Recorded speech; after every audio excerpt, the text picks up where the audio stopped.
আসসালামু আলাইকুম friends, welcome back to my channel.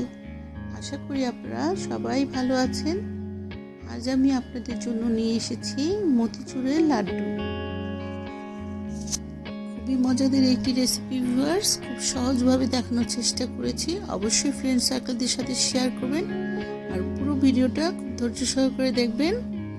আর এটা টেনে টেনে দেখবেন না প্লিজ, তাহলে স্টেপ বাদ হয়ে যাবে। এখানে নিয়ে নিয়েছি আমি বোলের মধ্যে এখন দিয়ে দিব আমি 2 কাপ বেসন। 2 কাপ বেসন দিয়ে দেওয়া হয়ে গেছে। এখন আমি নিয়ে নিয়েছি 2 কাপ পানি। 2 কাপ পানিটা আমি প্রথম 1 কাপ পানি আমি পুরোটা ঢেলে দিব, পরে 1 কাপ পানি আমি আস্তে আস্তে করে দিব, অল্প অল্প করে দিব। আর এটাকে খুব ভালোভাবে নাড়বো, ব্যাটারটা খুব ভালোভাবে নাড়বো আমি। এটার মধ্যে যেন কোনো লাম্পস না থাকে ভিউয়ার্স, ভালোভাবে নাড়তে হবে আর অল্প অল্প করে পানি দিতে হবে।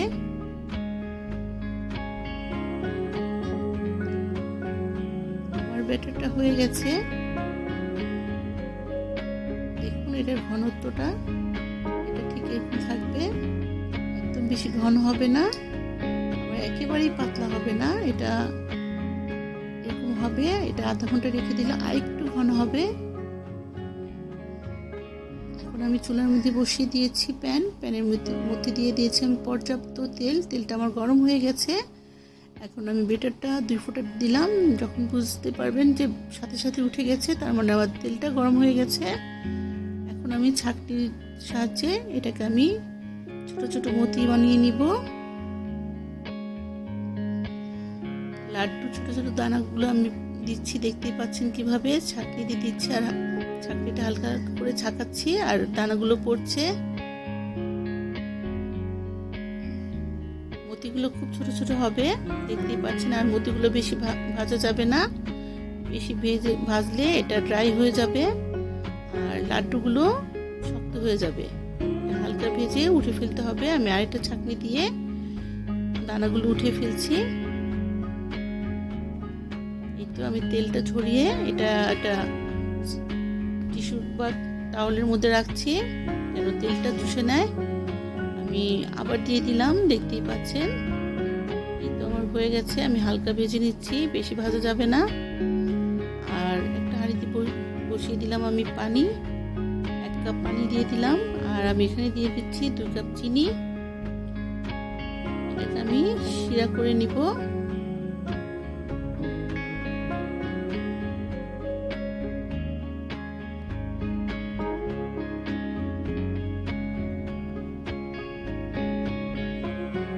চিনিটা গলে গেছে, দেখতেই পাচ্ছেন। বলক এসে পড়েছে। এর মধ্যে দিয়ে দিচ্ছি আমি একটু জর্দা কালার। আপনারা যে কোনো কালার করতে পারেন, ইয়েলো কালার বা অন্য কালারও করতে পারেন। বলক চলে আসছে। আর এই শিরাটা একতারও হবে না, দুতারও হবে না, এটা জাস্ট একটা শিরার মতো থাকবে। আর এখানে আমি দানাগুলো দেখাচ্ছি। সবগুলো দানা আমার ঠান্ডা হয়ে গেছে আর কতটা মিহি হয়েছে দেখতেই পাচ্ছেন। এখন আমি দানাগুলো শিরার মধ্যে দিয়ে দিব। এই দেখুন, একতারও না দোতারও না। এখন দানাগুলো আমি শিরার মধ্যে দিয়ে দিব। শিরার মধ্যে দিয়ে আমি এখন খুব ভালোভাবে নেড়ে নিব এটাকে। নাড়া হয়ে গেছে।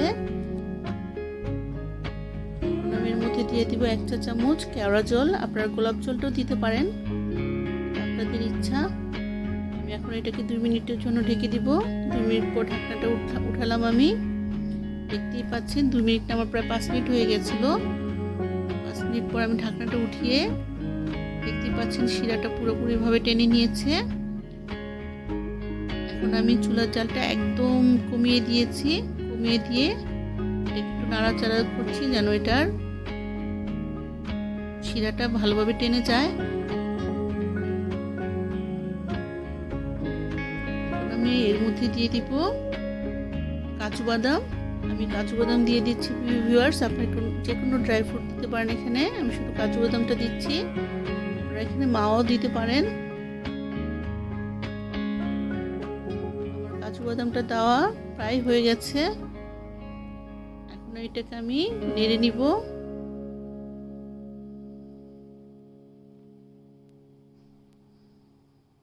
ভিউয়ার্স, আমার ভিডিওটা যদি ভালো লাগে অবশ্যই লাইক, কমেন্ট, শেয়ার, সাবস্ক্রাইব করবেন প্লিজ। আর পাশে থাকা বেল আইকনটি ক্লিক করে দিবেন। আমার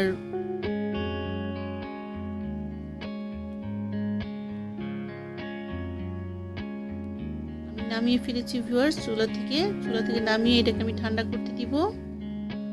আমি ফ্যানের নিচে রেখেছি, এটা ঠান্ডা হয়ে গেলে এই তো ঠান্ডা হয়ে গেছে। আর এখানে আমি নিয়ে নিয়েছি কাজু বাদাম কিছু করে। এখন ভিউয়ার্স এটা লাড্ডু বানাবো। লাড্ডু বানানোর পালা, দেখতেই পাচ্ছেন।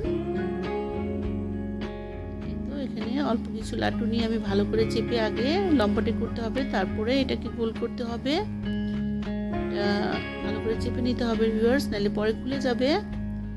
তো আমার একটা লাড্ডু হয়ে গেল, এটা দেখে বুঝে নিতে হবে ভিউয়ার্স। আমি আরেকটা নিচ্ছি।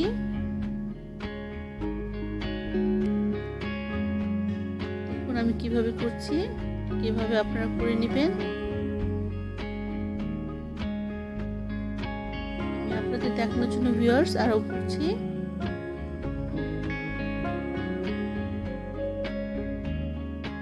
তো হয়ে গেল আমার 3টা লাড্ডু। ভিউয়ার্স অবশ্যই বাসায় ট্রাই করবেন এবং ফ্যামিলি নিয়ে এনজয় করবেন। আমি তো ফ্যামিলি নিয়ে খুব এনজয় করেছি এবং সবাই মিলে খুব মজা করে খেয়েছি।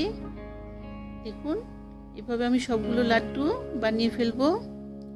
বানিয়ে আমি পরিবেশন করে নিলাম কাজু বাদাম দিয়ে। ভিউয়ার্স আপনাদের দেখানোর জন্য আমি একটা লাড্ডু ভেঙে দেখাচ্ছি। এটা কতটা সফট আর কতটা জুসি হয়েছে ভিউয়ার্স, দেখতেই পাচ্ছেন। আর কালারটা একদম হুবহুব দোকানের মতো হয়েছে ভিউয়ার্স। আমি তো খেয়ে দেখাচ্ছি ভিউয়ার্স, খুবই মজা হয়েছে ভিউয়ার্স, দোকানের চেয়ে বেশি মজা। দেখতে যতটা সুন্দর, খেতে তার চেয়ে অনেক বেশি মজা। অবশ্যই আমার ভিডিওটা ফলো করবেন এবং আমাকে কমেন্টের মাধ্যমে জানাবেন। এবার ভিউয়ার্স চলে যাব। আপনারা সবাই ভালো থাকবেন, আমার জন্য দোয়া করবেন, আমার ফ্যামিলির জন্য দোয়া করবেন। আমিও ভিউয়ার্স আপনাদের জন্য দোয়া করি। আবার নতুন কোনো রেসিপিতে দেখা হবে, কথা হবে। আল্লাহ হাফেজ।